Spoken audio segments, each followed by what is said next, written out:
ಜಗವೆಲ್ಲ ದೂರಾಗಿ ಜೊತೆಯಾಗಿ ನೀನಿರಲು ಭಯವೇನು ಭಯವೇನು ಭಯವೇನು ತಂದೆ. ಜಗವೆಲ್ಲ ದೂರಾಗಿ ಜೊತೆಯಾಗಿ ನೀನಿರಲು ಭಯವೇನು ಭಯವೇನು ಭಯವೇನು ತಂದೆ. ಜಗವೆಲ್ಲ ಜೊತೆಯಾಗಿ ನೀನೊಬ್ಬ ದೂರಾಗಿ, ಜಗವೆಲ್ಲ ಜೊತೆಯಾಗಿ ನೀನೊಬ್ಬ ದೂರಾಗಿ. ಸುಖವೆಲ್ಲಿ ಸುಖವೆಲ್ಲಿ ಸುಖವೆಲ್ಲಿ ತಂದೆ. ಜಗವೆಲ್ಲ ದೂರಾಗಿ ಜೊತೆಯಾಗಿ ನೀನಿರಲು ಭಯವೇನು ಭಯವೇನು.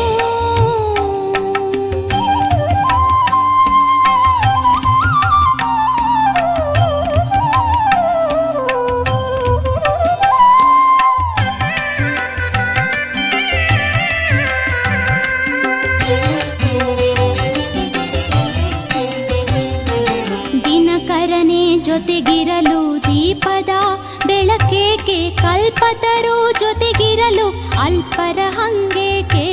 ದಿನಕರನೆ ಜೊತೆಗಿರಲು ದೀಪದ ಬೆಳಕೇಕೆ, ಕಲ್ಪತರು ಜೊತೆಗಿರಲು ಅಲ್ಪರ ಹಂಗೇಕೆ. ಪರಮಪಿತ ನೀನಿರಲು ಪರರ ಆಶ್ರಯವೇಕೆ. ಪರಮಪಿತ ನೀನಿರಲು ಪರರ ಆಶ್ರಯವೇಕೆ. ಶಿವಛತ್ರ ಛಾಯೆಯಲಿ ಮಾಯೆಯ ಭಯವೇಕೆ. ಶಿವಛತ್ರ ಛಾಯೆಯಲಿ ಮಾಯೆಯ ಭಯವೇಕೆ. ಜಗವೆಲ್ಲ ದೂರಾಗಿ ಜೊತೆಯಾಗಿ ನೀನಿರಲು ಭಯವೇನು ಭಯವೇನು.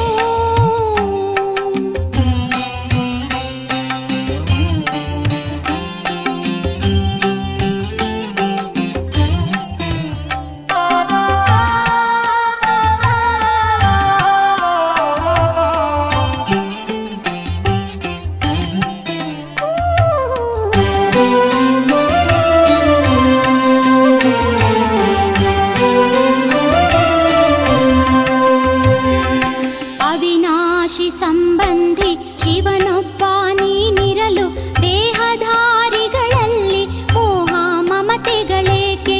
ಅವಿನಾಶಿ ಸಂಬಂಧಿ ಶಿವನೊಬ್ಬ ನೀನಿರಲು ದೇಹಧಾರಿಗಳಲ್ಲಿ ಮೋಹ ಮಮತೆಗಳೇಕೆ. ಪರಮಾತ್ಮ ಜೊತೆಗಿರಲು ಪರಮತದ ಭ್ರಮೆಯೇಕೆ. ಪರಮಾತ್ಮ ಜೊತೆಗಿರಲು ಪರಮತದ ಭ್ರಮೆಯೇಕೆ. ಶಿವಸಿಂಧು ನೀನಿರಲು ಬಂಧನದ ಭಯವೇಕೆ. ಶಿವಸಿಂಧು ನೀನಿರಲು ಬಂಧನದ ಭಯವೇಕೆ.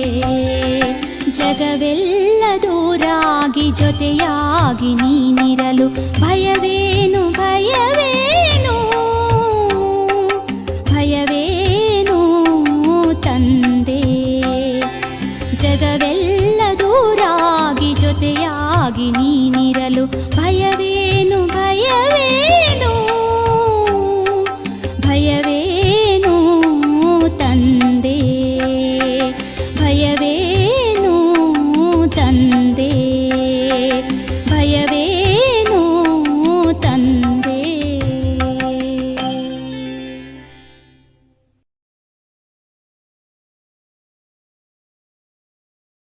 ಓಂ ಶಾಂತಿ. ಮುರುಳಿಯ ಡೇಟ್ ಆಗಿದೆ 18/7/2025. ಪ್ರಾರ್ಥ ಮುರುಳಿ. ಬಾಪ್ ತಾದ ಮಧುಬನ. ಮಧುರ ಮಕ್ಕಳೇ, ತಮ್ಮ ಮೇಲೆ ತಾವೇ ದಯೆ ತೋರಿಸಿಕೊಳ್ಳಿ. ತಂದೆಯು ಯಾವ ಶ್ರೀಮತವನ್ನು ಕೊಡುತ್ತಾರೆಯೋ ಅದರಂತೆಯೇ ನಡೆಯುತ್ತಾ ಇರಿ. ತಂದೆಯ ಶ್ರೀಮತವಾಗಿದೆ.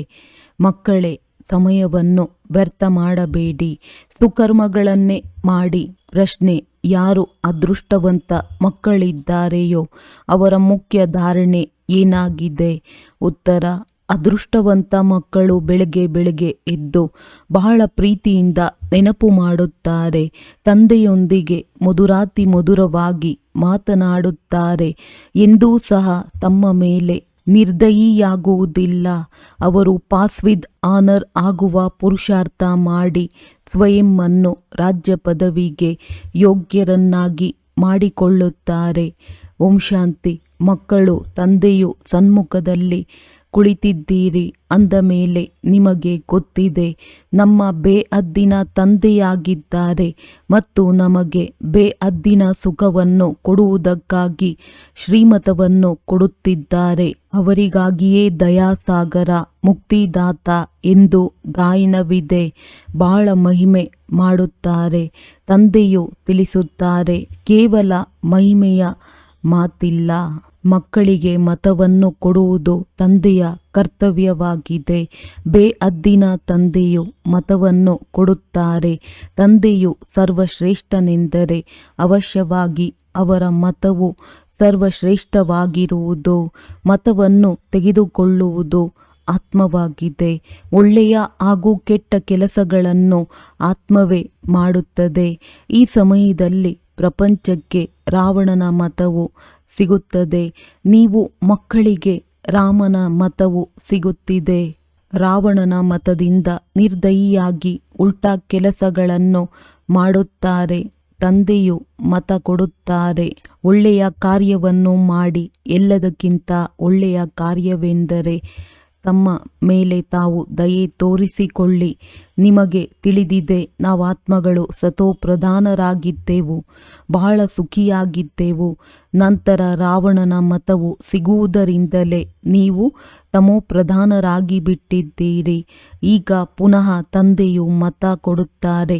ಮಕ್ಕಳೇ, ಮೊದಲನೆಯದಾಗಿ ತಂದೆಯ ನೆನಪಿನಲ್ಲಿರಿ. ತಮ್ಮ ಮೇಲೆ ತಾವು ದಯೆ ತೋರಿಸಿಕೊಳ್ಳಿ. ತಂದೆಯು ದಯೆ ತೋರಿಸುವುದಿಲ್ಲ. ಈಗೀಗೆ ಮಾಡಿ ಎಂದು ತಂದೆಯು ಮತ ಕೊಡುತ್ತಾರೆ. ತಮ್ಮ ಮೇಲೆ ತಾವು ದಯೆ ತೋರಿಸಿಕೊಳ್ಳಿ. ತಮ್ಮನ್ನು ಆತ್ಮವೆಂದು ತಿಳಿದು ಪತಿತ ಪಾವನ ತಂದೆಯನ್ನು ನೆನಪು ಮಾಡಿ. ಆಗ ನೀವು ಪಾವನರಾಗಿ ಬಿಡುವಿರಿ. ನೀವು ಹೇಗೆ ಪಾವನರಾಗಬಹುದು ಎಂದು ತಂದೆಯು ಸಲಹೆ ಕೊಡುತ್ತಾರೆ. ತಂದೆಯೇ ಪತಿತರನ್ನು ಪಾವನ ಮಾಡುವವರಾಗಿದ್ದಾರೆ. ಅವರು ಶ್ರೀಮತ ಕೊಡುತ್ತಾರೆ. ಒಂದು ವೇಳೆ ಅವರ ಮತದಂತೆ ನಡೆಯಲಿಲ್ಲವೆಂದರೆ ತಮ್ಮ ಮೇಲೆ ತಾವು ನಿರ್ದಯಿಯಾಗುತ್ತಾರೆ. ತಂದೆಯು ಶ್ರೀಮತ ಕೊಡುತ್ತಾರೆ. ಮಕ್ಕಳೇ, ಸಮಯವನ್ನು ವ್ಯರ್ಥ ಮಾಡಬೇಡಿ. ಈ ಪಾಠವನ್ನು ಪಕ್ಕ ಮಾಡಿಕೊಳ್ಳಿ. ನಾವಾತ್ಮರಾಗಿದ್ದೇವೆ. ಶರೀರ ನಿರ್ವಹಣಾರ್ಥವಾಗಿ ಬಲೆ, ಉದ್ಯೋಗ, ವ್ಯವಹಾರಗಳನ್ನು ಮಾಡಿ. ಆದರೂ ಸಹ ಸಮಯವನ್ನು ತೆಗೆದು ಯುಕ್ತಿಯನ್ನು ರಚಿಸಿ ಕೆಲಸ ಮಾಡುತ್ತಿದ್ದರೂ ಆತ್ಮದ ಬುದ್ಧಿಯೋಗವು ತಂದೆಯ ಕಡೆ ಇರಲಿ. ಹೇಗೆ ಪ್ರಿಯತಮ ಪ್ರಿಯತಮೆಯರೂ ಸಹ ಕೆಲಸವನ್ನಂತೂ ಮಾಡುತ್ತಾರಲ್ಲವೇ? ಇಬ್ಬರು ಒಬ್ಬರು ಇನ್ನೊಬ್ಬರ ಮೇಲೆ ಆಕರ್ಷಿತರಾಗುತ್ತಾರೆ. ಇಲ್ಲಿ ಆ ರೀತಿ ಇಲ್ಲ. ನೀವು ಭಕ್ತಿ ಮಾರ್ಗದಲ್ಲಿಯೇ ನೆನಪು ಮಾಡುತ್ತೀರಿ. ಹೇಗೆ ನೆನಪು ಮಾಡುವುದು? ನೆನಪು ಮಾಡಲು ಆತ್ಮದ ಪರಮಾತ್ಮನ ರೂಪವೇನು ಎಂದು ಕೆಲವರು ಕೇಳುತ್ತಾರೆ. ಏಕೆಂದರೆ ಭಕ್ತಿ ಮಾರ್ಗದಲ್ಲಿ ಪರಮಾತ್ಮನು ನಾಮರೂಪದಿಂದ ಭಿನ್ನವೆಂದು ಹೇಳಿದ್ದಾರೆ. ಆದರೆ ಆ ರೀತಿ ಎಲ್ಲ. ಭ್ರುಕುಟಿಯ ನಡುವೆ ಆತ್ಮವು ನಕ್ಷತ್ರದಂತೆ ಇದೆ ಎಂದು ಹೇಳುತ್ತಾರೆ. ಅಂದ ಮೇಲೆ ಆತ್ಮವೆಂದರೇನು? ಆತ್ಮವನ್ನು ನೋಡಲು ಸಾಧ್ಯವಿಲ್ಲವೇ ಎಂದು ಮತ್ತೇಕೆ ಕೇಳುತ್ತಾರೆ? ಅದು ಅರಿತುಕೊಳ್ಳುವ ವಸ್ತುವಾಗಿದೆ. ಆತ್ಮವನ್ನು ಮತ್ತು ಪರಮಾತ್ಮನನ್ನು ಸಹ ಅರಿತುಕೊಳ್ಳಲಾಗುತ್ತದೆ. ನೋಡುವ ವಸ್ತುವಲ್ಲ. ಅದು ಅತಿ ಸೂಕ್ಷ್ಮವಾಗಿದೆ. ಮಿಂಚು ಹುಳುವಿಗಿಂತಲೂ ಸೂಕ್ಷ್ಮವಾಗಿದೆ. ಶರೀರದಿಂದ ಹೇಗೆ ಹೊರಟು ಹೋಗುತ್ತದೆ ಎಂಬುದು ತಿಳಿಯುವುದೇ ಇಲ್ಲ. ಆತ್ಮವಿದೆ ಎಂದು ಸಾಕ್ಷಾತ್ಕಾರವಾಗುತ್ತದೆ. ಆತ್ಮದ ಸಾಕ್ಷಾತ್ಕಾರವೆಂದರೇನು? ಅದಂತೂ ಅತಿ ಸೂಕ್ಷ್ಮ ನಕ್ಷತ್ರವಾಗಿದೆ. ತಮ್ಮನ್ನು ಆತ್ಮವೆಂದು ತಿಳಿದು ತಂದೆಯನ್ನು ನೆನಪು ಮಾಡಿ. ಹೇಗೆ ಆತ್ಮವು ಹಾಗೆಯೇ ಪರಮಾತ್ಮನೂ ಸಹ ಆತ್ಮನಾಗಿದ್ದಾರೆ. ಆದರೆ ಪರಮಾತ್ಮನಿಗೆ ಪರಮ ಆತ್ಮನೆಂದು ಹೇಳಲಾಗುತ್ತದೆ. ಅವರು ಜನನ ಮರಣದಲ್ಲಿ ಬರುವುದಿಲ್ಲ.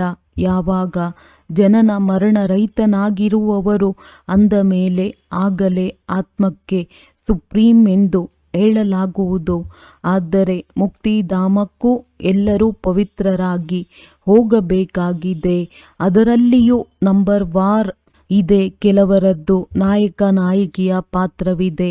ಆತ್ಮಗಳು ನಂಬರ್ ವಾರ್ ಅಂತೂ ಇದ್ದಾರಲ್ಲವೇ. ನಾಟಕದಲ್ಲಿಯೂ ಸಹ ಕೆಲವರು ಹೆಚ್ಚು ಸಂಬಳದವರು, ಕೆಲವರು ಕಡಿಮೆ ಸಂಬಳದವರಿರುತ್ತಾರೆ. ಲಕ್ಷ್ಮೀ ನಾರಾಯಣರ ಆತ್ಮಕ್ಕೆ ಮನುಷ್ಯಾತ್ಮರಿಗಿಂತ ಸುಪ್ರೀಂ ಎಂದು ಹೇಳುತ್ತಾರೆ. ಬಲೆ ಎಲ್ಲರೂ ಆಗುತ್ತಾರೆ.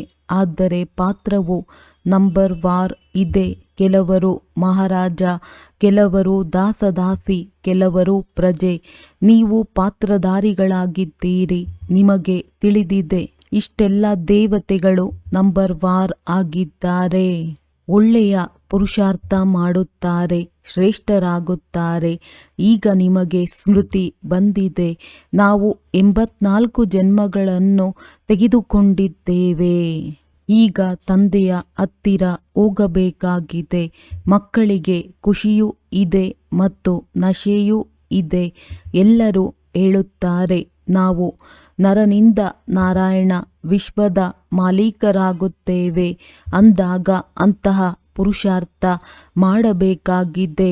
ಪುರುಷಾರ್ಥದ ಅನುಸಾರ ನಂಬರ್ ವಾರ್ ಪದವಿ ಪಡೆಯುತ್ತಾರೆ.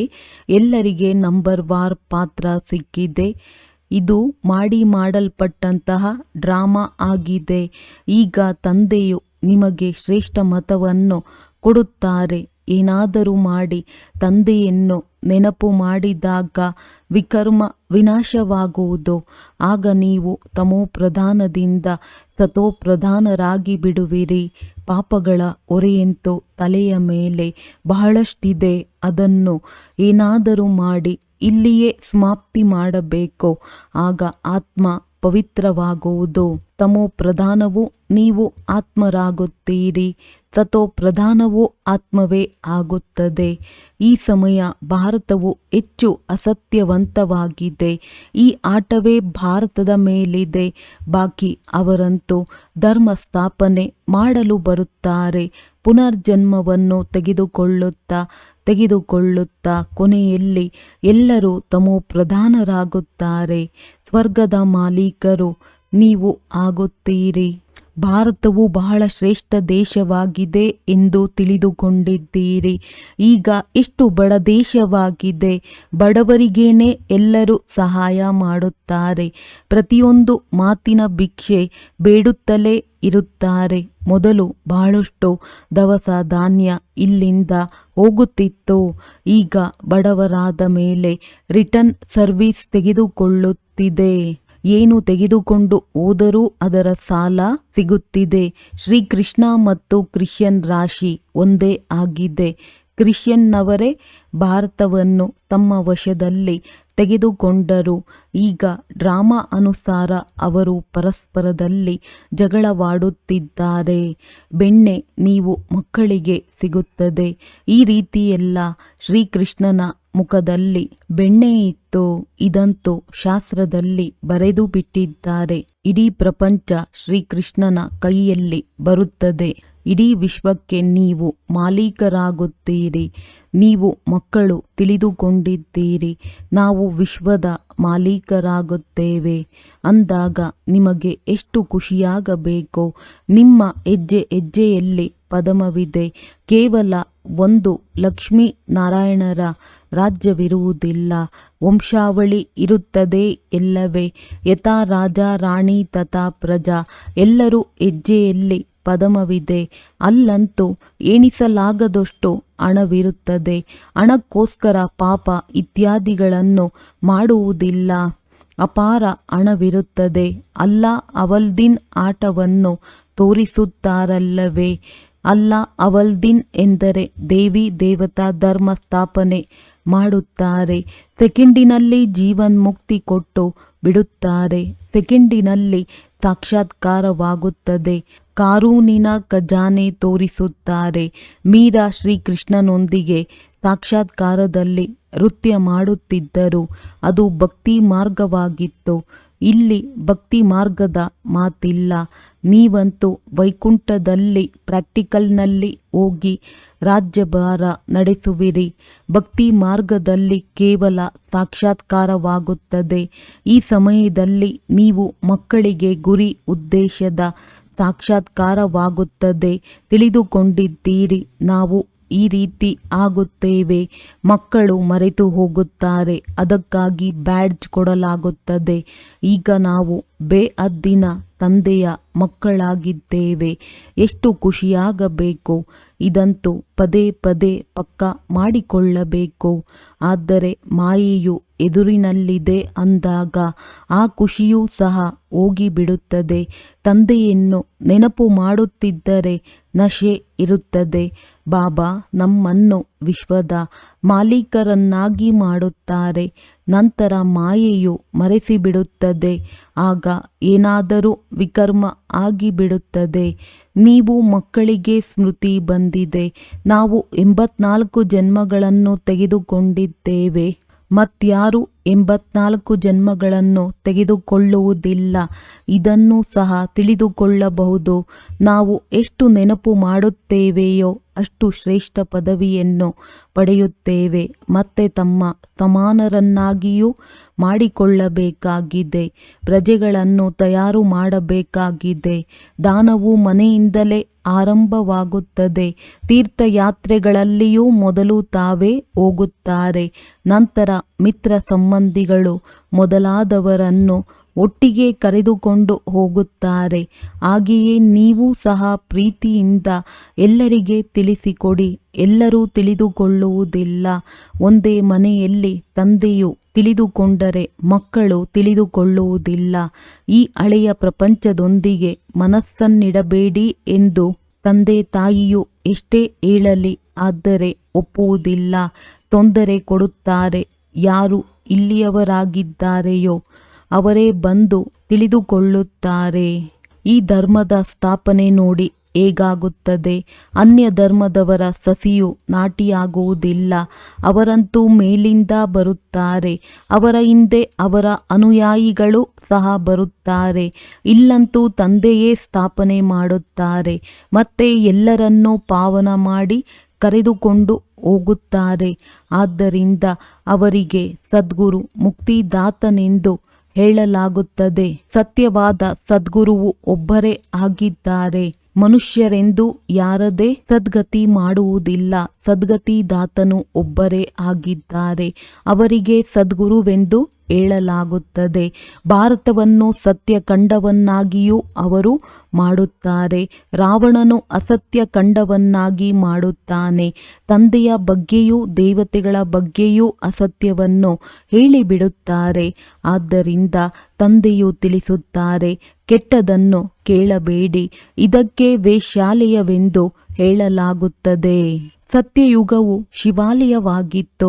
ಮನುಷ್ಯರು ಇದನ್ನು ತಿಳಿದುಕೊಂಡಿಲ್ಲ. ಅವರಂತೂ ತಮ್ಮ ಮತದನುಸಾರವೇ ನಡೆಯುತ್ತಾರೆ. ಎಷ್ಟೊಂದು ಹೊಡೆದಾಟ ಜಗಳವು ನಡೆಯುತ್ತಿರುತ್ತದೆ. ಮಕ್ಕಳು ತಾಯಿಯನ್ನು, ಪತಿಯು ಸ್ತ್ರೀಯನ್ನು ಹೊಡೆಯುವುದರಲ್ಲಿ ನಿಧಾನಿಸುವುದಿಲ್ಲ. ಒಬ್ಬರು ಇನ್ನೊಬ್ಬರನ್ನು ಕುಟುಕುತ್ತಿರುತ್ತಾರೆ. ತಂದೆಯ ಬಳಿ ಬಹಳ ಹಣವಿದ್ದರೆ ಅದನ್ನು ಕೊಡದಿದ್ದರೆ ಮಕ್ಕಳು ನೋಡಿ ತಂದೆಯನ್ನು ಹೊಡೆಯುವುದರಲ್ಲಿ ನಿಧಾನಿಸುವುದಿಲ್ಲ. ಎಂತಹ ಕೆಟ್ಟ ಪ್ರಪಂಚವಾಗಿದೆ. ನೀವೀಗ ಶ್ರೇಷ್ಠರಾಗುತ್ತಿದ್ದೀರಿ. ನಿಮ್ಮ ಗುರಿ ಧ್ಯೇಯವು ಸನ್ಮುಖದಲ್ಲಿದೆ. ಏ ಪತಿತ ಪಾವನ, ಬಂದು ನಮ್ಮನ್ನು ಪಾವನರನ್ನಾಗಿ ಮಾಡಿ ಎಂದಷ್ಟೇ ನೀವು ಹೇಳುತ್ತಿದ್ದೀರಿ. ವಿಶ್ವದ ಮಾಲೀಕರನ್ನಾಗಿ ಮಾಡಿ ಎಂದು ನೀವು ಹೇಳುತ್ತಿರಲಿಲ್ಲ. ಪರಮಪಿತ ಪರಮಾತ್ಮನು ಸ್ವರ್ಗದ ಸ್ಥಾಪನೆ ಮಾಡುತ್ತಾರೆಂದರೆ ನಾವೇಕೆ ಸ್ವರ್ಗದಲ್ಲಿಲ್ಲ? ರಾವಣನೇ ನಿಮ್ಮನ್ನು ನರಕವಾಸಿಗಳನ್ನಾಗಿ ಮಾಡುತ್ತಾನೆ. ಕಲ್ಪದ ಆಯಸ್ಸು ಲಕ್ಷಾಂತರ ವರ್ಷಗಳೆಂದು ಹೇಳಿರುವುದರಿಂದ ಮರೆತು ಹೋಗಿದ್ದಾರೆ. ತಂದೆಯು ತಿಳಿಸುತ್ತಾರೆ, ನೀವು ಸ್ವರ್ಗದ ಮಾಲೀಕರಾಗಿದ್ದೀರಿ. ಈಗ ಪುನಃ ಚಕ್ರವನ್ನು ಸುತ್ತಿ ನರಕದ ಮಾಲೀಕರಾಗಿದ್ದೀರಿ. ಈಗ ಮತ್ತೆ ನಿಮ್ಮನ್ನು ತಂದೆಯು ಸ್ವರ್ಗದ ಮಾಲೀಕರನ್ನಾಗಿ ಮಾಡುತ್ತಾರೆ. ತಿಳಿಸುತ್ತಾರೆ, ಮಧುರ ಆತ್ಮಗಳೇ, ಮಕ್ಕಳೇ, ತಂದೆಯನ್ನು ನೆನಪು ಮಾಡಿ. ಆಗ ನೀವು ತಮೋ ಪ್ರಧಾನರಿಂದ ಸತೋ ಪ್ರಧಾನರಾಗಿ ಬಿಡುತ್ತೀರಿ. ತಮೋ ಪ್ರಧಾನರಾಗುವುದರಲ್ಲಿ ಅರ್ಧ ಕಲ್ಪ ಹಿಡಿಸಿದೆ ಅಥವಾ ಇಡೀ ಕಲ್ಪವೆಂದೇ ಹೇಳಬಹುದು. ಏಕೆಂದರೆ ಸತ್ಯಯುಗದಿಂದಲೂ ಕಲೆಗಳು ಕಡಿಮೆಯಾಗುತ್ತಲೇ ಹೋಗುತ್ತದೆ. ಈ ಸಮಯದಲ್ಲಿ ಯಾವುದೇ ಕಲೆ ಇಲ್ಲ. ನಾನು ನಿರ್ಗುಣನಲ್ಲಿ ಯಾವುದೇ ಗುಣವಿಲ್ಲವೆಂದು ಹೇಳುತ್ತಾರೆ. ಅದರ ಅರ್ಥವು ಎಷ್ಟು ಸ್ಪಷ್ಟವಾಗಿದೆ. ಇಲ್ಲಿ ನಿರ್ಗುಣ ಬಾಲಕರ ಸಂಸ್ಥೆಯೂ ಇದೆ. ಬಾಲಕರಲ್ಲಿ ಯಾವುದೇ ಗುಣವಿಲ್ಲ. ಇಲ್ಲವೆಂದರೆ ಬಾಲಕರನ್ನು ಮಹಾತ್ಮರಿಗಿಂತಲೂ ಶ್ರೇಷ್ಠರೆಂತಲೂ ಹೇಳಲಾಗುತ್ತದೆ. ಅವರಿಗೆ ವಿಕಾರಗಳ ಬಗ್ಗೆ ತಿಳಿದಿರುವುದಿಲ್ಲ. ಮಹಾತ್ಮರಿಗಾದರೂ ವಿಕಾರಗಳ ಬಗ್ಗೆ ತಿಳಿದಿರುತ್ತದೆ. ಅಂದ ಮೇಲೆ ಶಬ್ದಗಳನ್ನು ಎಷ್ಟು ತಪ್ಪಾಗಿ ಉಚ್ಚರಿಸುತ್ತಾರೆ.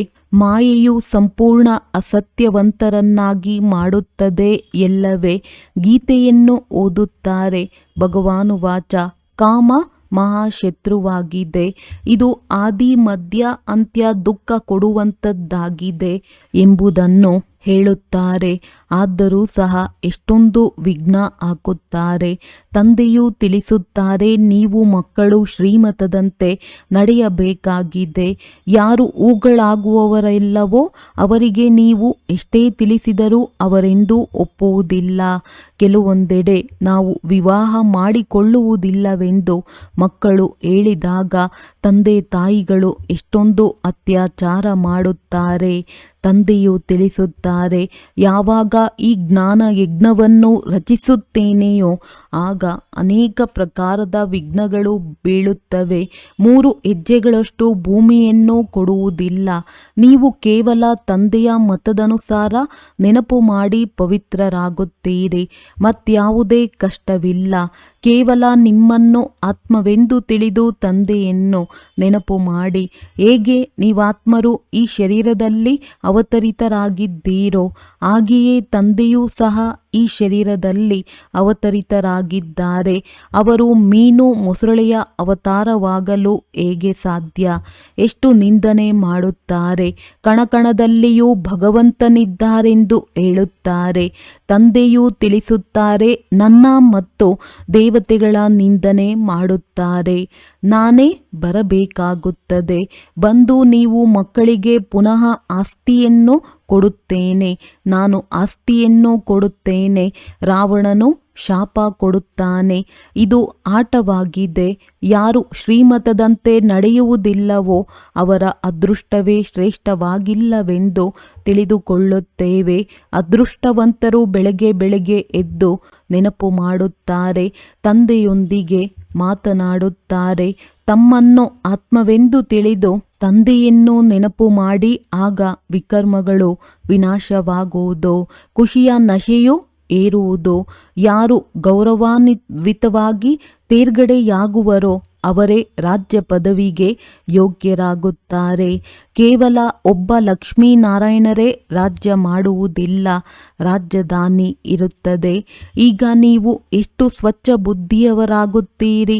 ಇದಕ್ಕೆ ಸತ್ಸಂಗವೆಂದು ಹೇಳಲಾಗುತ್ತದೆ. ಸತ್ಸಂಗವು ಒಂದೇ ಆಗಿದೆ. ತಂದೆಯು ಸತ್ಯವಾದ ಜ್ಞಾನವನ್ನು ಕೊಟ್ಟು ಸತ್ಯಖಂಡದ ಮಾಲೀಕರನ್ನಾಗಿ ಮಾಡುತ್ತಾರೆ. ಕಲ್ಪದ ಸಂಗಮ ಯುಗದಲ್ಲಿಯೇ ಸತ್ಯ ತಂದೆಯ ಸಂಘವೂ ಸಿಗುತ್ತದೆ. ಸ್ವರ್ಗದಲ್ಲಿ ಯಾವುದೇ ಪ್ರಕಾರದ ಸತ್ಸಂಗವಿರುವುದಿಲ್ಲ. ನೀವೀಗ ಆತ್ಮೀಯ ರಕ್ಷಣಾ ಸೈನಿಕರಾಗಿದ್ದೀರಿ.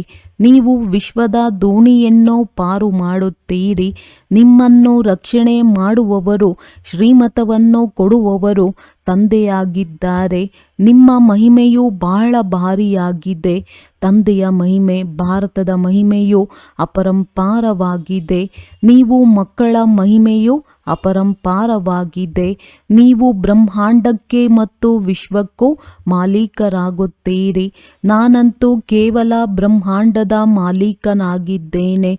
ನಿಮಗೆ ಡಬಲ್ ಪೂಜೆಯೂ ನಡೆಯುತ್ತದೆ. ಡಬಲ್ ಪೂಜೆಯು ನಡೆಯಲು ನಾನು ದೇವತೆಯಾಗುವುದಿಲ್ಲ. ನಿಮ್ಮಲ್ಲಿಯೂ ನಂಬರ್ ವಾರ್ ತಿಳಿದುಕೊಳ್ಳುತ್ತಾರೆ ಮತ್ತು ಖುಷಿಯಲ್ಲಿ ಬಂದು ಪುರುಷಾರ್ಥ ಮಾಡುತ್ತಾರೆ. ವಿದ್ಯೆಯಲ್ಲಿ ಎಷ್ಟು ಅಂತರವಿದೆ. ಸತ್ಯಯುಗದಲ್ಲಿ ಲಕ್ಷ್ಮೀನಾರಾಯಣರ ರಾಜ್ಯವು ನಡೆಯುತ್ತದೆ. ಅಲ್ಲಿ ಮಂತ್ರಿಗಳಿರುವುದಿಲ್ಲ. ಲಕ್ಷ್ಮೀನಾರಾಯಣ ಯಾರಿಗೆ ಭಗವಾನ್ ಭಗವತಿ ಎಂದು ಹೇಳುವರೋ ಅವರು ಮಂತ್ರಿಗಳ ಸಲಹೆಯನ್ನು ತೆಗೆದುಕೊಳ್ಳುವರೇ. ಯಾವಾಗ ಪತಿತರಾಜರಾಗುವರೋ ಆಗ ಮಂತ್ರಿಗಳನ್ನಿಟ್ಟುಕೊಳ್ಳುತ್ತಾರೆ. ಈಗಂತೂ ಪ್ರಜೆಗಳ ಮೇಲೆ ಪ್ರಜೆಗಳ ರಾಜ್ಯವಿದೆ. ನೀವು ಮಕ್ಕಳಿಗೆ ಈ ಹಳೆಯ ಪ್ರಪಂಚದಿಂದಲೇ ವೈರಾಗ್ಯವಿದೆ. ಜ್ಞಾನ, ಭಕ್ತಿ, ವೈರಾಗ್ಯ. ಜ್ಞಾನವನ್ನು ಕೇವಲ ಆತ್ಮಿಕ ತಂದೆಯೇ ಕಲಿಸುತ್ತಾರೆ. ಮತ್ಯಾರು ಕಲಿಸಲು ಸಾಧ್ಯವಿಲ್ಲ. ತಂದೆಯೇ ಪತಿತ ಪಾವನ ಸರ್ವರ ಸದ್ಗತಿದಾತನಾಗಿದ್ದಾರೆ. ಒಳ್ಳೆಯದು. ಮಧುರಾತಿ ಮಧುರ ಅಗಲಿ ಮರಳಿ ಸಿಕ್ಕಿರುವ ಮಕ್ಕಳ ಪ್ರತಿ ಮಾತ್ಪಿತಾ ಬಾಪ್ತಾದಾರವರ ನೆನಪು, ಪ್ರೀತಿ ಹಾಗೂ ಸುಪ್ರಭಾತ. ಆತ್ಮೀಯ ಮಕ್ಕಳಿಗೆ ಆತ್ಮೀಯ ತಂದೆಯ ನಮಸ್ತೆ. ಧಾರಣೆಗಾಗಿ ಮುಖ್ಯ ಸಾರ. ತಂದೆಯ ನೆನಪಿನ ಜೊತೆಗೆ ತಮ್ಮ ಸಮಾನರನ್ನಾಗಿ ಮಾಡಿಕೊಳ್ಳುವ ಸೇವೆಯನ್ನು ಮಾಡಬೇಕಾಗಿದೆ. ಮನೆಯೇ ಮೊದಲ ಪಾಠಶಾಲೆ. ಎಲ್ಲರಿಗೆ ಪ್ರೀತಿಯಿಂದ ತಿಳಿಸಬೇಕಾಗಿದೆ. ಈ ಹಳೆಯ ಪ್ರಪಂಚದಿಂದ ಬೇಅದ್ದಿನ ವೈರಾಗಿಗಳಾಗಬೇಕಾಗಿದೆ. ಕೆಟ್ಟದನ್ನು ಕೇಳಬಾರದು, ಕೆಟ್ಟದನ್ನು ನೋಡಬಾರದು. ಆ ಬೇಅದ್ದಿನ ತಂದೆಯ ಮಕ್ಕಳಾಗಿದ್ದೇವೆ. ಅವರು ನಮಗೆ ಕುಬೇರನ ಖಜಾನೆಯನ್ನು ಕೊಡುತ್ತಾರೆ. ಇದೇ ಖುಷಿಯಲ್ಲಿರಬೇಕಾಗಿದೆ. ವರದಾನ: ಪ್ರತಿ ಸಂಕಲ್ಪ, ಮಾತು ಮತ್ತು ಕರ್ಮವನ್ನು ಫಲದಾಯಕವನ್ನಾಗಿ ಮಾಡುವಂತಹ ಆತ್ಮೀಯ ಪ್ರಭಾವಶಾಲಿ ಭವ. ಯಾವಾಗಲಾದರೂ ಸಹ ಯಾರದೇ ಸಂಪರ್ಕದಲ್ಲಿ ಬರುವಿರಾದರೆ ಅವರ ಪ್ರತಿ ಮನಸ್ಸಿನ ಭಾವನೆ ಸ್ನೇಹ, ಸಹಯೋಗ ಮತ್ತು ಕಲ್ಯಾಣದ ಪ್ರಭಾವಶಾಲಿಯಾಗಿರಲಿ. ಪ್ರತಿ ಮಾತು ಯಾರಿಗೇ ಆದರೂ ಸಾಹಸ, ಉಲ್ಲಾಸ ಕೊಡುವಂತಹ ಪ್ರಭಾವಶಾಲಿಯಾಗಿರಲಿ. ಸಾಧಾರಣ ಮಾತು ಕಥೆಯಲ್ಲಿ ಸಮಯ ಕಳೆಯದೇ ಇರಲಿ. ಅದೇ ರೀತಿ ಪ್ರತಿ ಕರ್ಮ ಫಲದಾಯಕವಾಗಿರಲಿ. ಸ್ವಯಂನ ಪ್ರತಿ ಇರಲಿ, ಇಲ್ಲ ಬೇರೆಯವರ ಪ್ರತಿ ಇರಲಿ. ಪರಸ್ಪರರಲ್ಲಿಯೂ ಸಹ ಎಲ್ಲ ರೂಪದಲ್ಲಿಯೂ ಪ್ರಭಾವಶಾಲಿಗಳಾಗಿ, ಸೇವೆಯಲ್ಲಿ ಆತ್ಮೀಯ ಪ್ರಭಾವಶಾಲಿಗಳಾಗಿ, ಆಗ ತಂದೆಯನ್ನು ಪ್ರತ್ಯಕ್ಷ ಮಾಡಲು ನಿಮಿತ್ತರಾಗಲು ಸಾಧ್ಯ. ಸ್ಲೋಗನ್: ಈ ರೀತಿಯ ಶುಭಚಿಂತಕ ಮಣಿಗಳಾಗಿ ಯಾವುದರಿಂದ ನಿಮ್ಮ ಕಿರಣಗಳು ವಿಶ್ವಕ್ಕೆ ಬೆಳಕು ನೀಡುತ್ತಿರಲಿ. ಅವ್ಯಕ್ತ ಸೂಚನೆ: ಸಂಕಲ್ಪ ಶಕ್ತಿಯನ್ನು ಜಮಾ ಮಾಡಿ ಶ್ರೇಷ್ಠ ಸೇವೆಗೆ ನಿಮಿತ್ತರಾಗಿ ಸಮಯ ಪ್ರಮಾಣ ಶೀತಲತೆಯ ಶಕ್ತಿಯ ಮೂಲಕ ಪ್ರತಿಯೊಂದು ಪರಿಸ್ಥಿತಿಯಲ್ಲಿ ತಮ್ಮ ಸಂಕಲ್ಪಗಳ ಗತಿಯನ್ನು, ಮಾತನ್ನು ಶೀತಲ ಹಾಗೂ ಸಹನಯುಕ್ತವನ್ನಾಗಿ ಮಾಡಿ. ಒಂದು ವೇಳೆ ಸಂಕಲ್ಪದ ಸ್ಪೀಡ್ ಜಾಸ್ತಿ ಇದ್ದರೆ ಬಹಳ ಸಮಯ ವ್ಯರ್ಥವಾಗಿ ಕಳೆಯುವುದು. ಕಂಟ್ರೋಲ್ ಮಾಡಲು ಸಾಧ್ಯವಾಗುವುದಿಲ್ಲ. ಆದ್ದರಿಂದ ಶೀತಲತೆ ಶಕ್ತಿಯನ್ನು ಧಾರಣೆ ಮಾಡಿ ಆಗ ವ್ಯರ್ಥದಿಂದ ಬಚಾವಾಗಿ ಬಿಡುವಿರಿ. ಇದು ಏಕೆ, ಏನು, ಈಗಲ್ಲ, ಹಾಗೆ ಇಂತಹ ವ್ಯರ್ಥದ ತೀವ್ರಗತಿಯಿಂದ ಮುಕ್ತರಾಗಿ ಬಿಡುವಿರಿ. ಒಳ್ಳೆಯದು. ಓಂ ಶಾಂತಿ.